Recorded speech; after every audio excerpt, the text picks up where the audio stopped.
Cool. Okay, so a few quick announcements before the brown bag. First off, quarterly is next Wednesday, March 2nd, so come to that. That's always great. The Hyatt Regency this time around. I don't really know any details about it, but they're always good, so come. And then a quick comment about the quarterly, just let me know. If this is your first quarterly, this is going to be a bit different than the ones you'll attend to in the future. If this is not your first quarterly, this will be a bit different maybe than the ones that you've done in the past. Format's a bit different, focuses on Islam's 2020 strategy. So it'll be very kind of content heavy, unlike, a little different format than our other quarterlies, but still good, interesting stuff, but just kind of be prepared. There'll be a lot of information coming at us. Cool, thanks.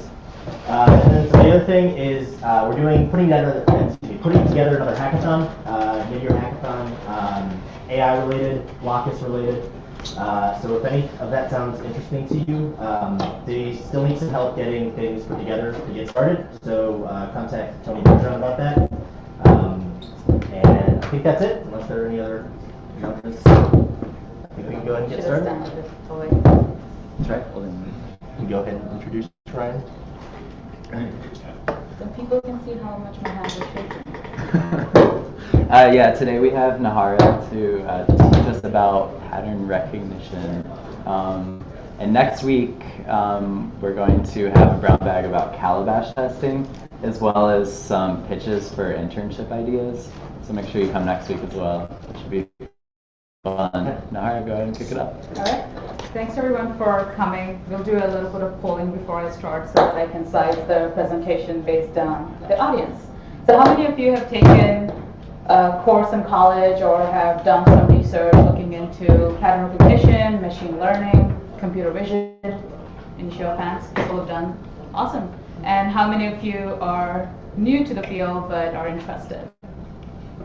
All right. So this particular presentation that we're going to go through is looking at some really complex systems in a very simplified manner. So if some of this sounds too obvious to you, just go with it. This is mostly for people who are new to this and want to understand the basics of it. So whenever someone hears about pattern recognition systems, some things come to mind. Everyone thinks neural networks, looking to AI. Then there's just a scatter plot for nearest neighbor algorithm. You guys must have seen it just being in some movies where people just play this in the background. You generate this for every time, it's really common. That's a Bayesian binary classification. That's just the famous bell curve in a 3D version. And that thing that looks like man with many faces is actually the eigenfaces, very famously used in facial recognition. We'll go in depth for each of those, don't be alarmed. This is just one of those cool images that I put up on the presentation to get your interest. So what is pattern recognition? Science that involves the classification of measurements into different categories. That's just off the bat, that's what they call it. Okay, one more time. Aims to classify data based either on a priority knowledge or on statistical information extracted from the patterns. So you hear a lot of words calling pattern, but still don't get what it really is. Pattern recognition and making an action based on the category of the pattern. So when your eyes, and I always refer to the human brain as the best pattern recognition system ever, when you look at a shoe placed somewhere, you don't need all the patterns to understand it's a shoe. It's on the floor, it looks like a shoe, it's a shoe. What if the shoe was kept on the table? You would second guess, maybe that's not a shoe, let's take a closer look. So you need another feature in there and you say, oh, this looks like a shiny shoe and it's a phone charger. And the next time you see a shoe on a table, you don't guess someone's sense of hygiene, it's a phone charger. So that's a way of understanding different data and adding more input and categorizing that particular thing that was on the table as a shoe. A pattern recognition system, there are like these common steps that anybody goes through to build a system. First, you take some training data, you do some pre-processing to it. The most important step is the feature extraction. So just like the shoe analogy we took, we were looking at, these are common terms in image processing. Whenever someone does image processing, there are 6 items they look at. They look at the tone, they look at the texture, the context, So here, if you were to just take an example, you would say the shoe, the context was on the table. The texture was shiny wax-like. The size was like a standard shoe. So those are all features that you pick to understand it. The next is building your training algorithm, which goes into a model, and you start using your testing data. And the testing data is again pre-processed, gotten the same features, you put it to your classifier, and it decides the actions. So we'll go in depth with some examples as to how we're going to stick to this model and do some classification. Face location. Have you guys seen the Facebook tags where it automatically draws a rectangle or a square on your face? So this algorithm is basically locating the face and drawing a square or rectangle around it. So the objective is locating the face in an image, not limited to frontal view. You know, you can have profile views, you can have 45-degree views, and we'll see some of the examples when we run through the demo and on how it actually does it. And then drawing the box around the face, and there's a term called color segmentation. How many of you are aware of color segmentation? All right. Color segmentation comes from the idea of image segmentation. When you see an image, you see, for a person who's doing image processing, they see the RGB values, right? An image in a digital format is red, green, blue, and its values and whatnot. Color segmentation is just taking the color part of it. So whenever you see an image, there is the chroma color part, and there is the luminosity, which is actually the brightness factor. And they combine together to give you the image. One of the things I was saying before the presentation is it's very important to fail in pattern recognition to build a suitable pattern recognition. So someone actually tried to do this using the RGB values in an image and failed and realized that it was not good for actually putting a picture around it. Maybe they faced some problems, and we'll go through those problems too. So in RGB plane, the chrominance level and the luminance level are not independent. So the RGB level, just for lack of finding a better way to represent it, RGB level and the intensity level, the brightness, they're interdependent. So what we do is we transform it into another space. Now this is all going into a multi-dimensional example, so I'm going to throw out another example at you. You're at a stage show watching an orchestra, and your nephew is playing on the screen.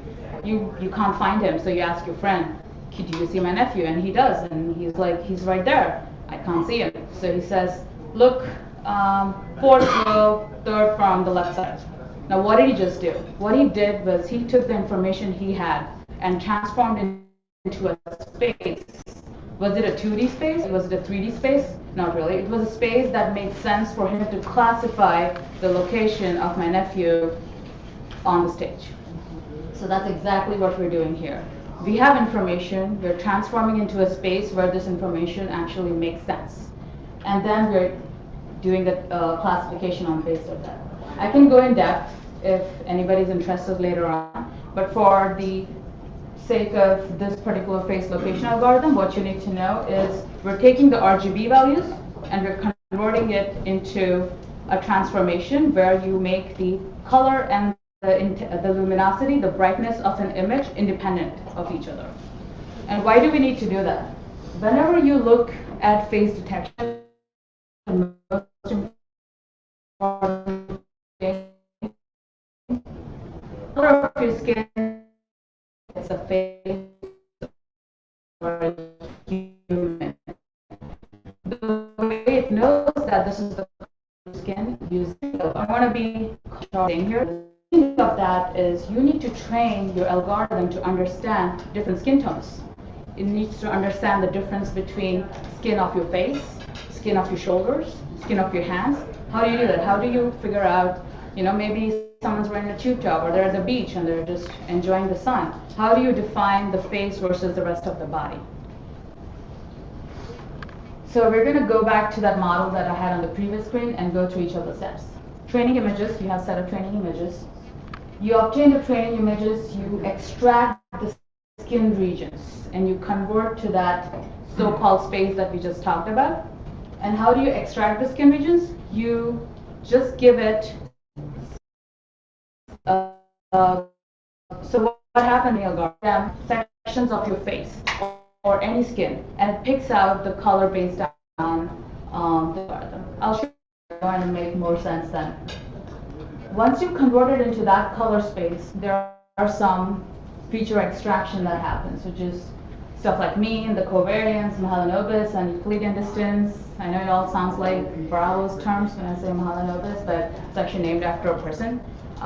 These are all distances in that space that I've created. It'll make more sense when you go into the math of it, but we don't really need to. All this is just functions to transform information you have into a space where it will make sense.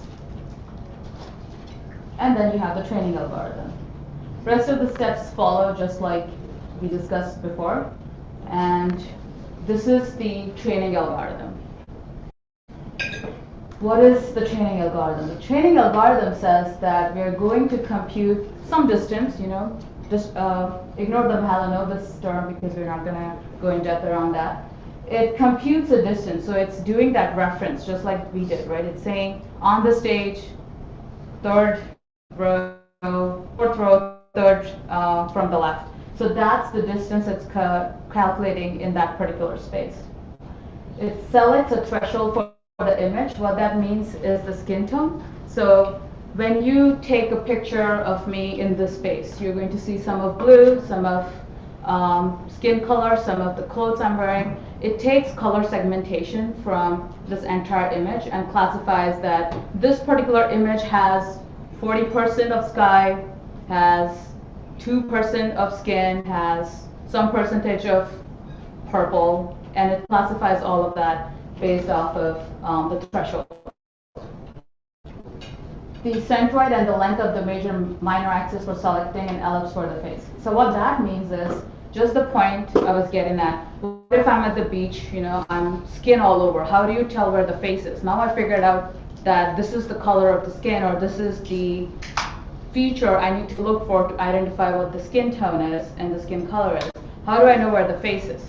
What it does is it averages the major and minor axis and looks for ellipse. All our faces are pretty much an ellipse. So it tries to find the major axis, tries to find the minor axis, and uses this as the length, uses this as the breadth, and puts a box right there on you. So this particular math that's happening in the background, all it's doing is averaging out all the skin cells and trying to find that major and minor axis that it can draw a square or rectangle around. Then a red box is drawn, and it loops through to the next image, because you can have multiple faces in an image, so it keeps looking for it. The most important step is this one, where it just loops back.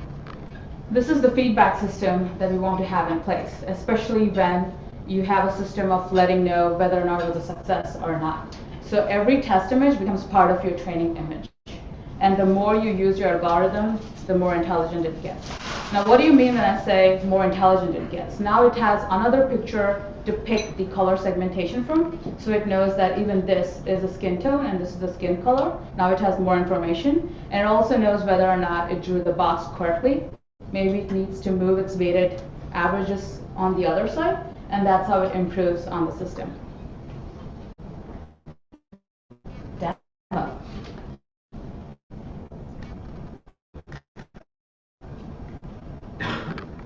Let me.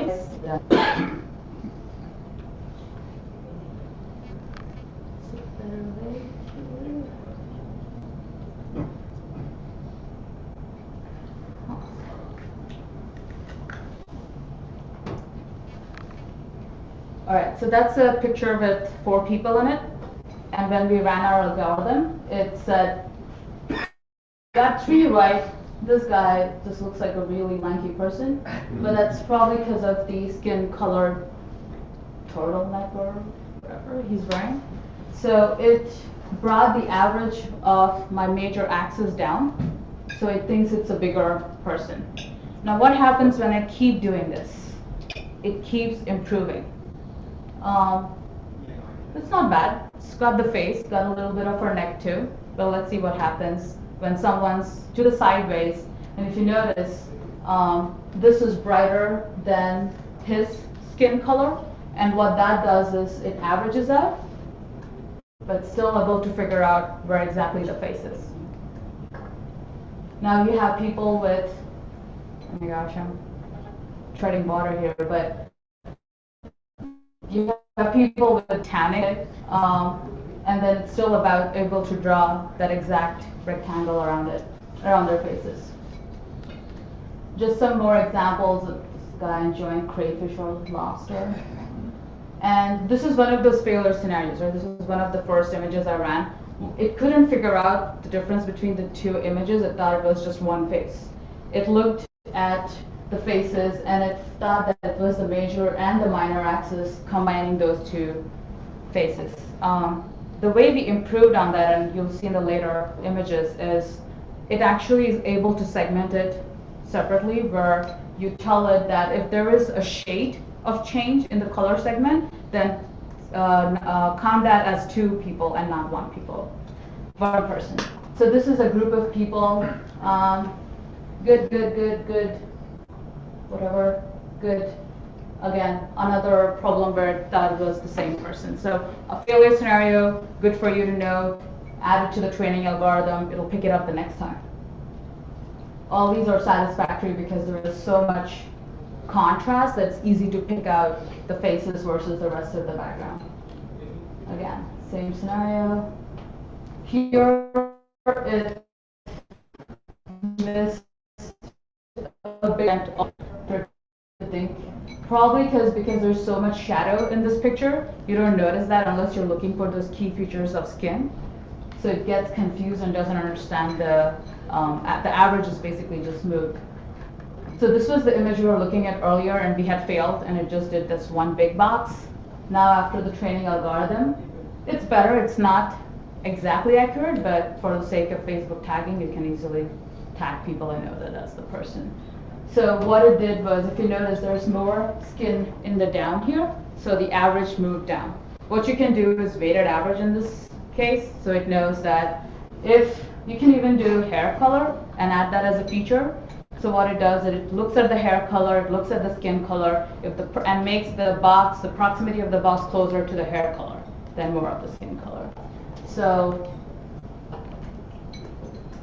just some more examples of trying it out. And when we run through the code, you'll notice that when it picks out colors, this color is very similar to this color for the algorithm.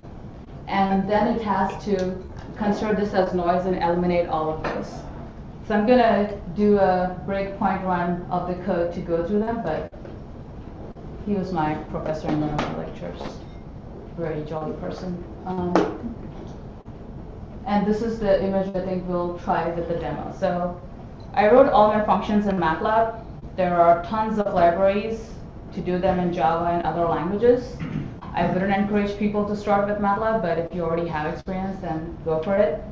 All these functions that I'm using were built by me. One good part was that nothing changed over the 5 years that I haven't touched them, but the bad part is I'm sure there are like more efficient ways of doing it. All right, so we're just gonna do the face location. I'm gonna run this.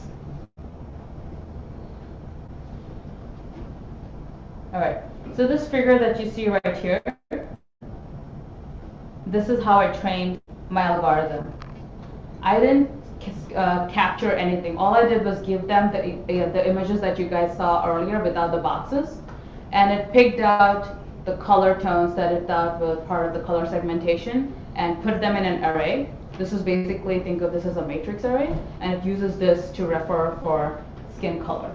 And the good part is the more varied your training data is, accurate your algorithm will be.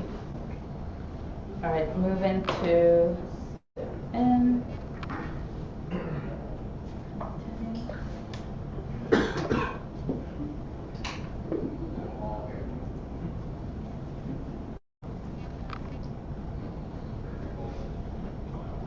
All right, we're gonna go step by step. None of my breakpoints worked.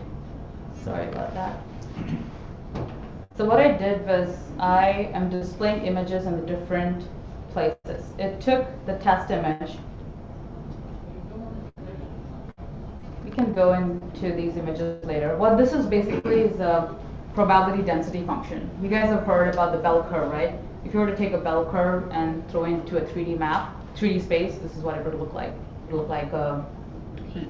So what's the basic phenomenon and very basic classification is they take an axis right here in the middle, the highest point of the curve, and they say that's my mean or the median. And everything that's going to fall in different places, the proximity of it to the median or the mean, is going to tell me how accurate I am or how close to this density curve I am. But that's all math. We can get to that later. I'll just close that down. So what happens in this picture? We took that picture and we transformed it into that yes space that we were talking about. And every time I looped through the training algorithm, I refined my search. I refined my image. Slowly you will see that the hands become less and less prominent. The eye sockets, the blacks in the eyes are more normalized. And soon you get to an image where it's just some elliptical looking face. And image number 7 should be pretty close. Image number 7, what it does is it applies a filter where you can distinguish between two faces, so you know that there are two faces and not just one continuous face. So it hides the other face, and then there is another image which hides just the second face. And in the end, you have these two boxes drawn off of the test image.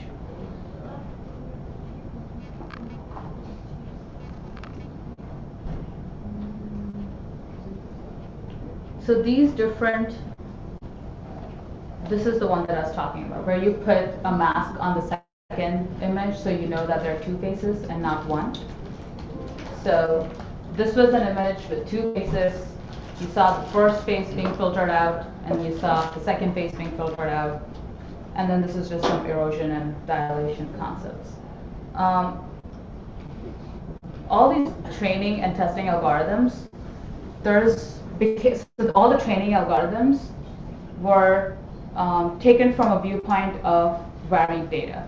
You didn't want just the frontal faces and like headshots of people. You want some sky in it. You need some grass in it. You need some elements in it to help it understand the differences that it can face in the future, so that it understands what to do when you do put an image out there.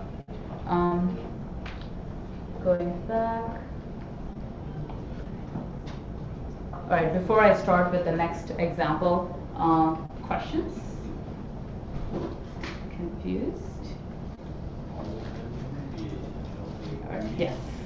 Have you ever encountered a situation where the training data is overfit, so it actually doesn't detect an entire class of pictures? Oh, absolutely, yeah. When your data is not varied enough, that happens a lot.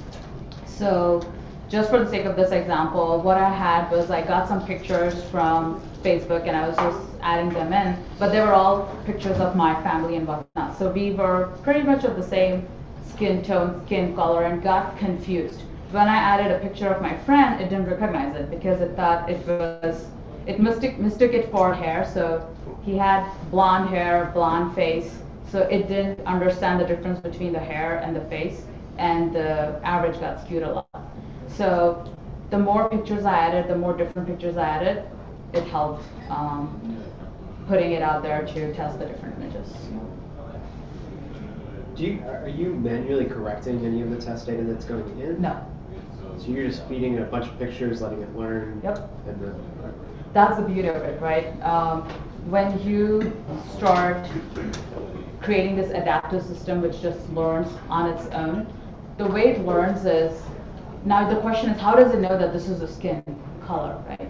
So I had a different algorithm where it trained all the images, took all the training images and trained the algorithm to find the skin color and the skin tone and then sectionalize it. That's the color segmentation part. I reused that algorithm in the face detection. I said I created this color segmentation which does all this transformation into this so-called yes face and then tells me where all the skin is in this picture, and then on top of that I'll put that elliptical logic that I just explained to you guys, and then figure out where the faces are versus the skin or the hair or the hands.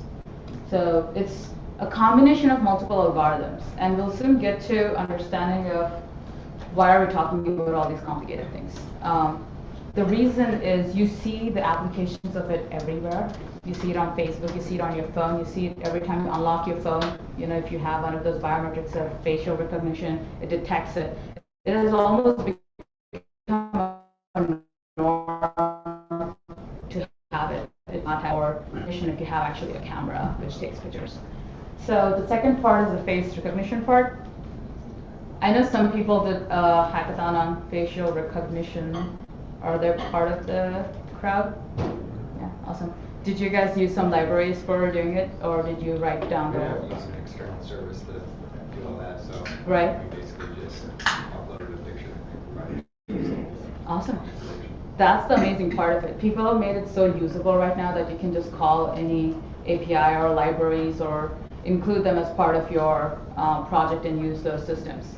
The only reason we're going through each of these examples is to help you understand that model that we showed in slide 2. Training data, feature extraction, building your algorithm, putting it to a model, and then generating your classifier. So we'll again go through the same system for facial recognition. Oh, let me go into slide view.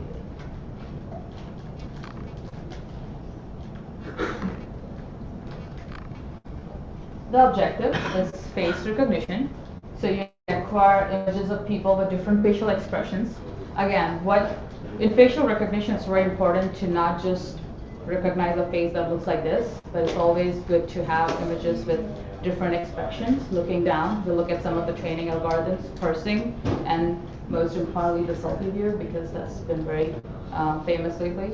So you have to make all of them part of your training images if you want an accurate algorithm. Testing images for our database, but of the same people, I did different expressions and different angles. And this is a word you will hear anytime you do facial recognition, which is called eigenface technique. How many people have heard about that term?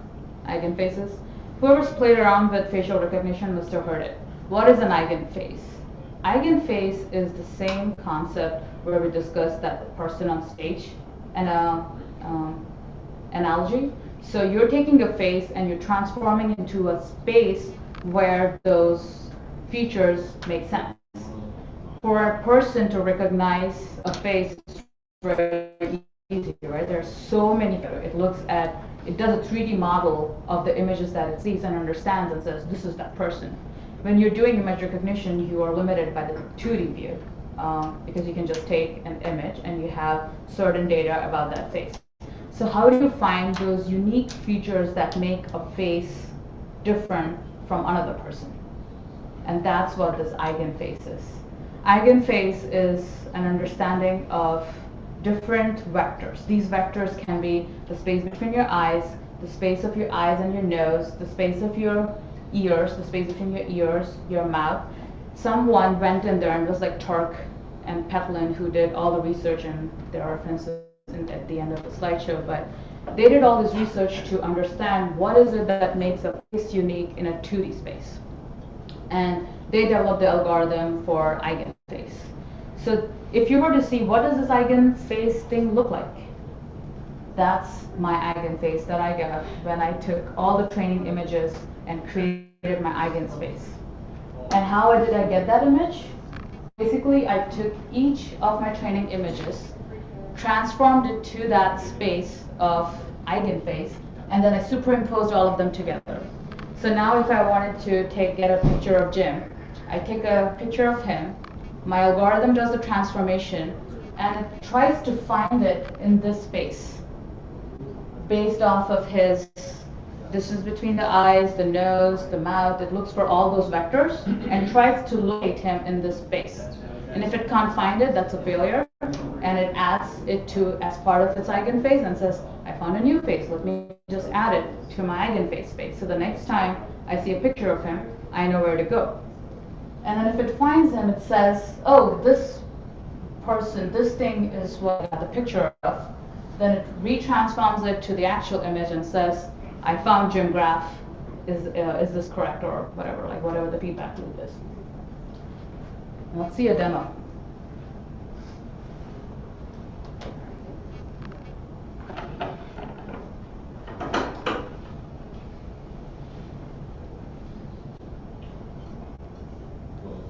So this is what happened, right?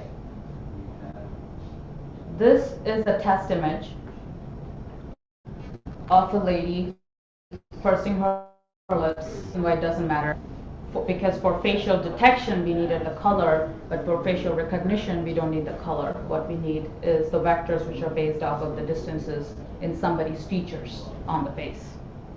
And this was the eigenface space that is part of my training algorithm.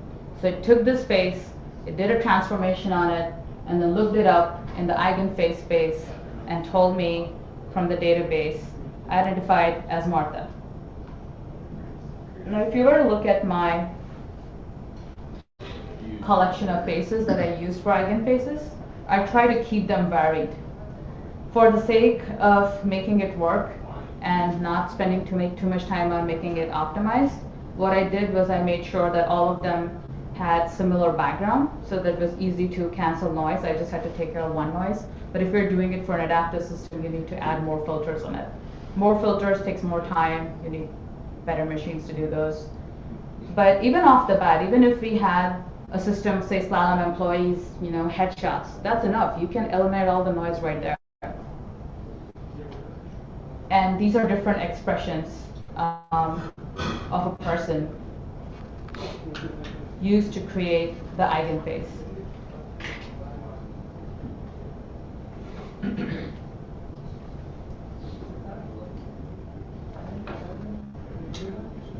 I'll take questions for facial recognition. Yes? Start with, you didn't really explain how that It transform went does the through- measurements. Yeah, I can do that. It's just that it's very complicated in facial recognition, and I'll be throwing out terms which might seem a bit scary.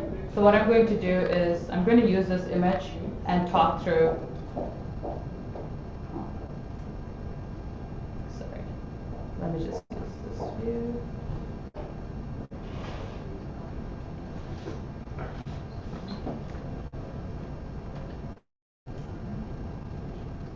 So you guys just saw my training data, those set of 6 to 7 images. The pre-processing was the step where I convert it into an eigenface.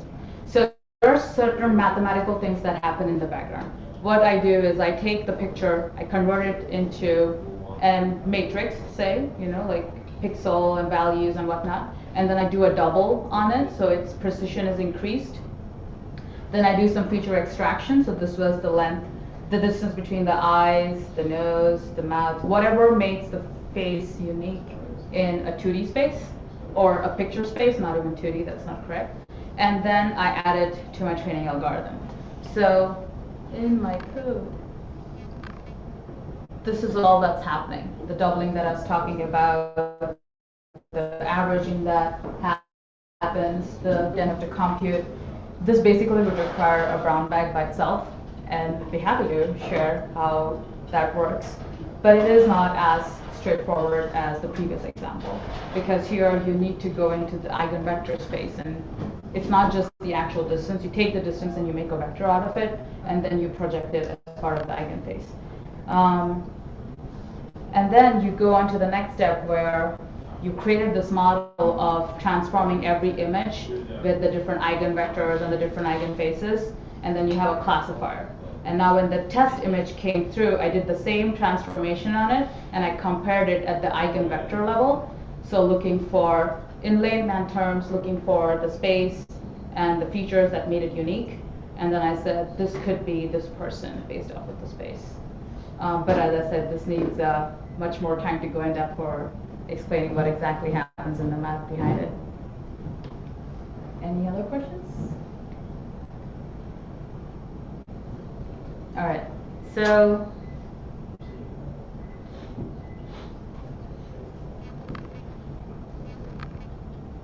why are we talking about this today? I know this happens in big data. People do this on data mining, machine learning, analytics, but we are app developers. How do we use this model in application development? So I've had some really good experience in examples to share around how I've used the same model in application development. So the objective was to, and I cannot share much because this was not at Slalom, this was at a previous company.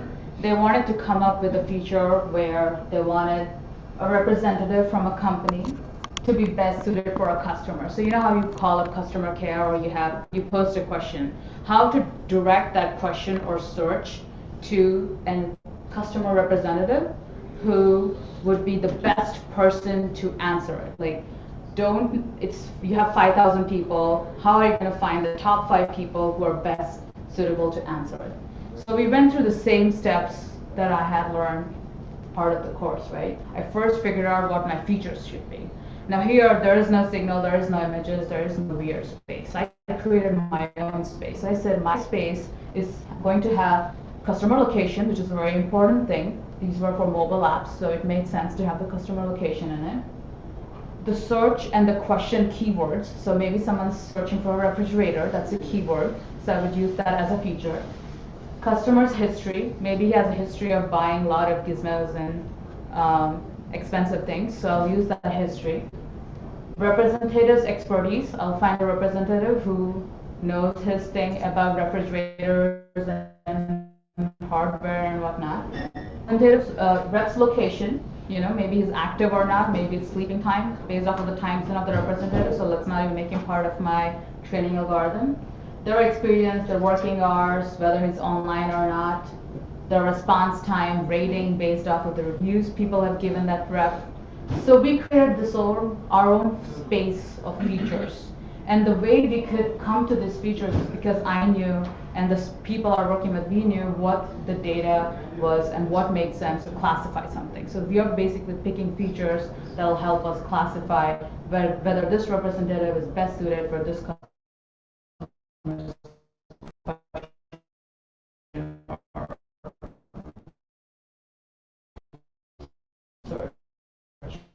Then we bid it on the keywords. So I thought knowing the keyword for refrigerator and matching it with the expertise of the representative was the highest thing. So I gave it a weight of 8. So if you take a scale of 10, and then I divided everything else in the other 2 points that were remaining for the weight. So this was a way of developing this weighted algorithm.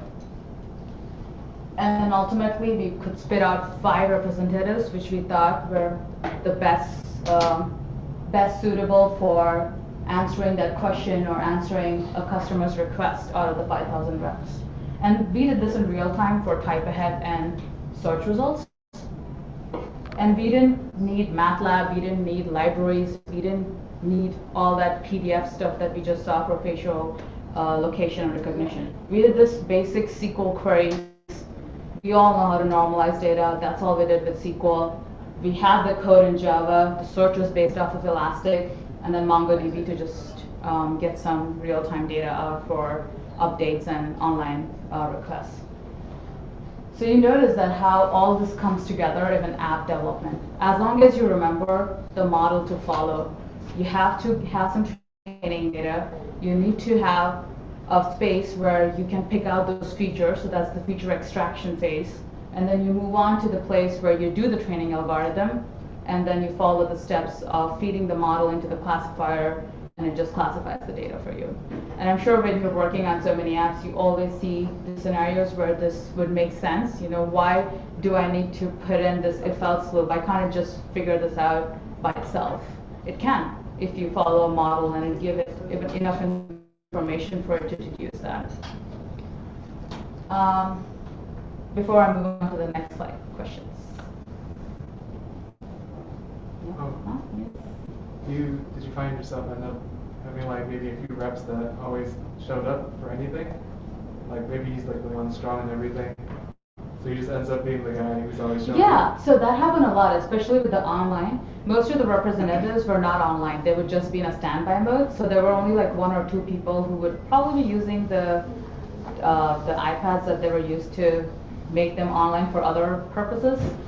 So they showed up in our searches all the time. So that's when we had to play with the weights and say, guess what? We need to remove the weight on the online and make sure that It's not skewed towards people who are online more than the people who are offline. And the first time we actually put this out, we were not successful at all. What we noticed was people complaining that the question's been directed to people, but when we want to answer it, we can't because it's directed to someone else. So what we did was we put in a feedback loop. So people are able to answer it, and whenever they're answering it, we understand, we change the response time. So we add that as a feature and said, okay, this question might be directed to this person, but it was answered by this person in less than 2 minutes. So now response time weight increased. So the next time the question comes in, this person's response time might be really bad, so it automatically go towards the person whose response time was really less. So that's the whole magic behind playing with the model and improving it. And again, circling back, you need to fail in your pattern recognition system to be able to build an efficient pattern recognition system. So all of that information just helped us make it better and better, the algorithm. Yes? Is there a point where you should not have gone down this route and chosen the easier approach to just get something out there? Did you ever feel that way when going down this route? But that's the part, right? This needs to go out as soon as you build it so that it can get better. Yeah. So we never waited for the algorithm to be 100% accurate or be decisive 100% accurate unless you put it down in the field. Unless the feedback loop starts working, we wouldn't have known. So we put it out there. It was an add-on feature. Nobody was really looking at it, but we were the ones governing it. And then I'm finding it hard to not expose too many names here. But even without, after a couple of months, this basically became their search algorithm. So they took this, they rewrote this as part of an Elasticsearch. They used the same logic that we did and maybe played around with this a little bit, talking to the business. And people do this all the time. I have another example to share if anyone's interested. And this is worked best in searches. So tagging keywords, and anyone who's worked on any searches from Envica to Elastic to even plain on Mongo, if you have these keywords indexed, you know how to define your features and say, these tags are important, these features are what I want to extract from this data, and then transform it, which means into a model of weighted means. You can use any other model too. Weighted means is the most obvious in terms of searches because it helps you push up results and play around with the data. So, and then classify it based off of the pattern. Yes? For your training data, did you basically create your features based off of data you already had, or did you come up with features collect some training data and start doing stuff? No, it's always the first one. You always look at your data and then you select your features. So, like, looking back, were there any features that would have been great to have, but you weren't collecting them previously, so you couldn't? Yeah, so yes, a lot of features like the response time that I mentioned, that wasn't part of the initial set. When we looked at the data, we thought online was the most important one because that means the ref is available and actually answer, and we thought that will kind of relate to the response time because if that's not online, how is he going to respond? So we just made some assumptions on our own and went with few set of features, and then as we started getting this feedback from, and it was a bit of manual, it was not automated, right? Because you need a rep to come in and write a bad review to you and tell you that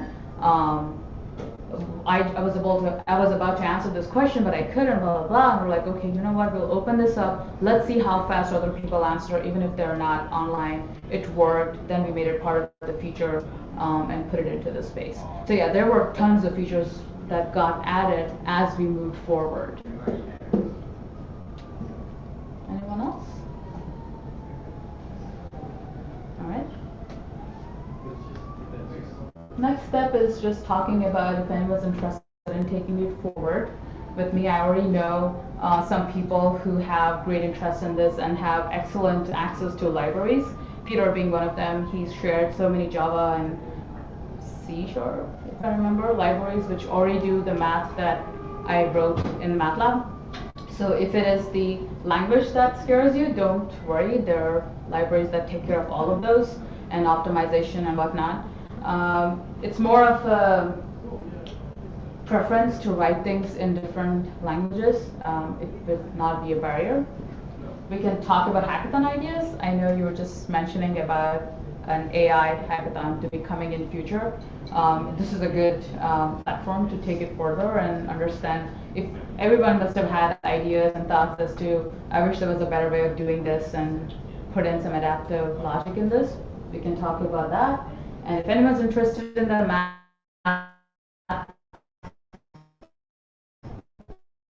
regarding eigenfaces, so happy to share that. So chat, I can follow it up.